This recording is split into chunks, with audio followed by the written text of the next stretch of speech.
नमस्कार शेतकरी मित्रांनो, महाराष्ट्रातील शेतकरी कर्जमाफीच्या प्रतीक्षेत असताना आता दोन लोकांनी एक सकारात्मक विधान केलं आहे। आता शेतकऱ्यांच्या कर्जमाफीबद्दल शेतकऱ्यांना कर्जमाफी होईल असं त्यांनी सांगितलंय। एक म्हणजे महाराष्ट्राचे कृषी मंत्री दत्तात्रय भरणे यांनी देखील सांगितलं की आम्ही शेतकऱ्यांच्या कर्जमाफी संदर्भात विचार करत आहोत आणि शेतकऱ्यांसाठी लवकरात लवकर मुख्यमंत्री जे आहेत ते कर्जमाफीसाठी निर्णय घेतील। दुसरीकडे मृदा व जलसंधारण मंत्री संजय राठोड यांनी देखील सांगितलं की मुख्यमंत्री जे आहेत ते लवकरात लवकर आता समिती स्थापन करून शेतकऱ्यांसाठी कर्जमाफीची घोषणा करतील।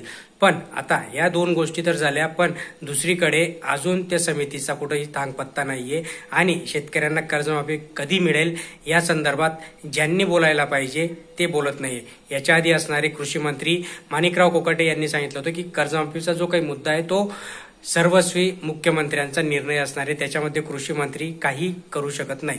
आणि म्हणूनच आता दत्तात्रय भरणे जरी यांनी सकारात्मकता दाखवली किंवा आता दुसऱ्या खात्याचे मंत्री म्हणजे मृदा व जलसंधारण मंत्री यांनी देखील जरी सांगितलं तरी मेन निर्णय जो आहे, जो काही मुख्य गोष्ट ज्यांनी बोलायला पाहिजे ती बोलायला पाहिजे मुख्यमंत्री देवेंद्र फडणवीस यांनी। पण देवेंद्र फडणवीस यांनी चुप्पी साधून बसलेत, अजूनही त्या संदर्भात कुठला निर्णय नाही।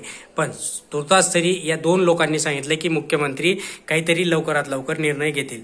याच्यावरून असं दिसतंय की यांच्या काहीतरी बैठका वगैरे झाल्या असतील किंवा यांना काहीतरी आतली गोष्ट माहिती पडली असेल आणि मग ते याच्यावर बोलताय। पण जोपर्यंत शेतकऱ्यांच्या खात्यामध्ये शेतकऱ्यांसंदर्भात मेन निर्णय येत नाही मुख्यमंत्र्यांकडनं, तोपर्यंत कर्जमाफी अजून तरी आपल्याला ती शक्य वाटत नाहीये मित्रांनो। धन्यवाद।